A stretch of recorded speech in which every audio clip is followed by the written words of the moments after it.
things are moving in different directions than what we talked about maybe a week ago. Right now, we are looking at Dwight Howard possibly now going to the Los Angeles Lakers. I don't know how it went from the Brooklyn Nets and that got thrown out the window, and now that can't. Those trade talks can't even reopen until until December or January for some reason, which was really weird to me to find out. But at the same time, I know it has to do with the rules. it has to do with the rules and the contracts of like Humphreys and Lopez. So, yeah. What I do know is that Dwight Howard has made it blatantly known by a lot of people that he does not want to play anywhere but Brooklyn. But at the same time, it's looking that this coming season, he may not have a choice of where he plays. He might end up getting shipped off by Orlando to whoever's willing to offer them what they feel is a fair exchange. Like Joey's pointed out numerous times how they turned down 4 first-round draft picks. I don't get that one. That one makes absolutely no sense to anybody. But they did. They turned down 4 first-round draft picks. They turned down players. They turned down a combination of players and picks. So I don't know exactly what they're looking for. I don't know exactly what Orlando wants from a team to offer them. But it doesn't look like they're going to get what they want no matter what they do. And if I'm them, I'd take whatever I can get while I can get it before it's too late. But apparently, it's not going to be too late with Dwight. It's not going to, because think about it. Maybe they're just not getting the offers that they want. Maybe they think that they have to build up his trade value now because he is coming off of back surgery, so maybe they feel like they're getting lowballed on the offers. So maybe they're going to hold on to him, show that he's healthy, so they can build back up the trade value. I guess that's a possibility, but I just feel like that for them to turn down what they turned down from the Nets, I don't see what's going to be better than that.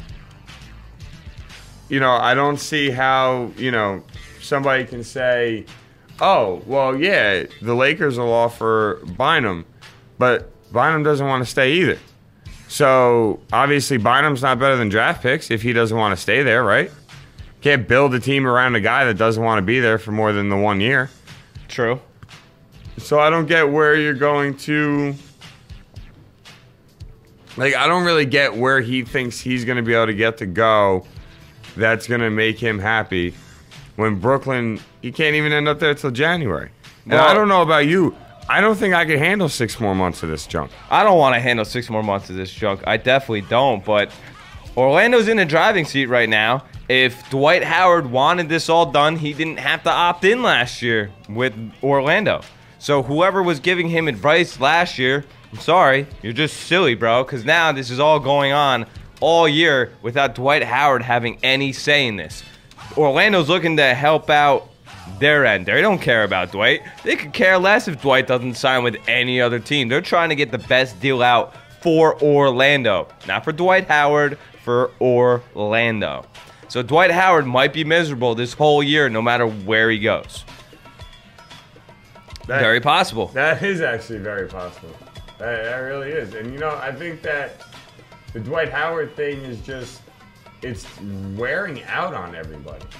I think you can even hear it in the analysts on TV talking about it. Even they're getting to a point. Well, you know what kills where it's just them? Annoying to talk about. Because at the same time, there's nothing else really going on. You have baseball, and football is still like a week away from really any big news coming out because training camp doesn't start for another week and a half. So there's nothing else out there. You're beating to death this Dwight Howard story, and unfortunately, it's not going to get settled for a long time. I don't think the Lakers and Magic are going to have a deal within the next week and this and that because the Lakers are waiting on Dwight to say, hey, I'll sign long term. And that might not ever happen. No. And I actually, I just retweeted this. This is a little off from the Dwight Howard thing, but it's in the same realm of I'm tired of the drama and the talk and let's just get things figured out, which this has been figured out, the Jeremy Lin situation. We now know Jeremy Lin is officially going to be a Houston Rocket. He'll fit in with Kevin McHale's pick and roll offense very well. And to be honest with you, I think for him it might be the best option for his game to grow. It might also be his best option to look his best on a basketball court because they're going to focus the offense around him. So that's beneficial. And now you possibly, if I'm Houston, you got the ability to say to Andrew Bynum, hey, why don't you let us trade for you? And then you can sign and stay. And then you got a point guard and a big man, and you start filling in other spots. But I just retweeted this saying that MSG stock has already underperformed the market by 3.3% on the news of Jeremy Lin leaving. That is the equivalent to $90 million in lost market value. And I guarantee it'll go back up. That is priceless. It is the market, bro. The market goes up and down, up and down. I don't think that has too much to do with Jalen. I doubt it. But at the same time, I'm sure Jalen's connected with it. I mean, he's got to be. It's just that's the kind of thing that guy did, was drive a market almost more than anything. And look at Pixel Junkie putting in the chat room, agreeing with Christina in our chat room, by the way, saying that the Knicks' best move on dumping Lin. You know, he's not worth the headache. He's not worth the money. And Christina thinks it's a good move as well. I think it's a good move, too. I don't think he's worth all that money. If you were able to get him for 3 years, like $20 million, I think that's a little different. No, it would have been maybe like 6-7 mil a year. You could absorb that. But for him to get CP3 type of money in that year 3 contract is absolutely atrocious and a slap in the face to every NBA All-Star out there. See, I like how, it's funny. Pixel puts in the chat room that Felton that will help the Knicks fans forget about the 25-30 games of Jeremy Lin. And in one aspect he will, in another aspect he won't. Now you got to think about it. The offense itself will probably run a lot better because Felton will look to pass the ball instead of looking to handle the ball. Make the play instead. That will help Melo, that will help Amari, that is beneficial to the Knicks offense. Mike Woodson does not run a pick-and-roll offense. He runs a team-oriented, move the ball around the court type of offense.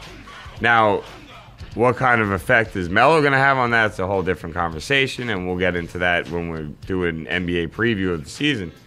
But, I think that Felton played very well for the Knicks, and it seems that the one thing people are going to say and that people are questioning about Raymond Felton is simply this.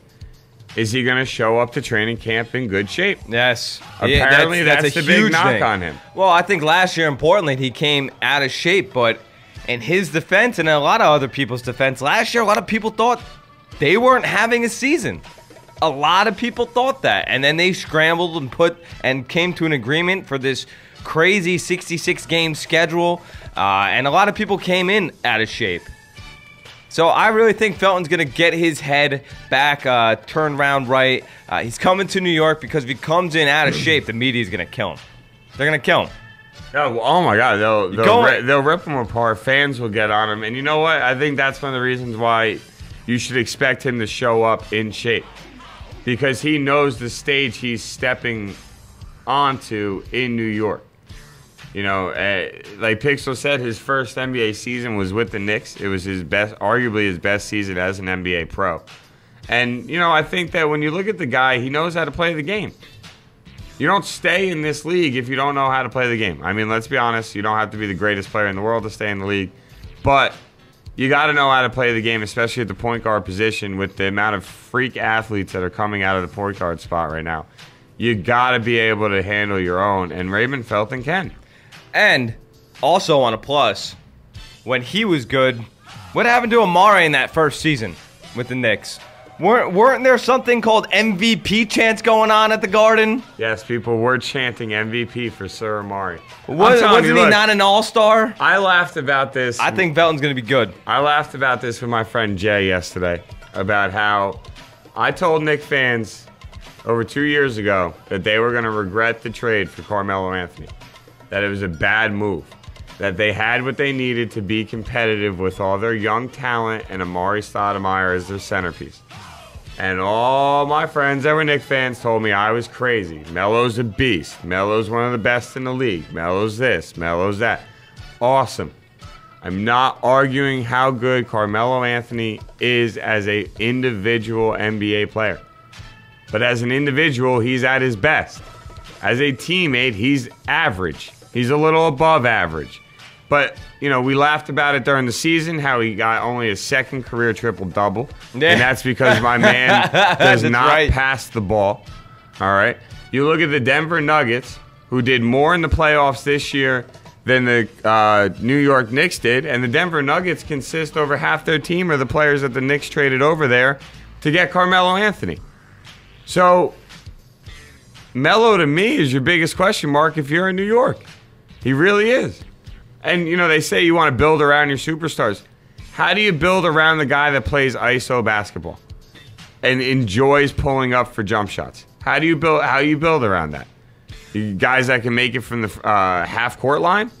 Guys that can make it from 10 feet behind the three-point line because they got to stand far enough back to give room for Melo? I mean, it's just, you know, it's funny to me.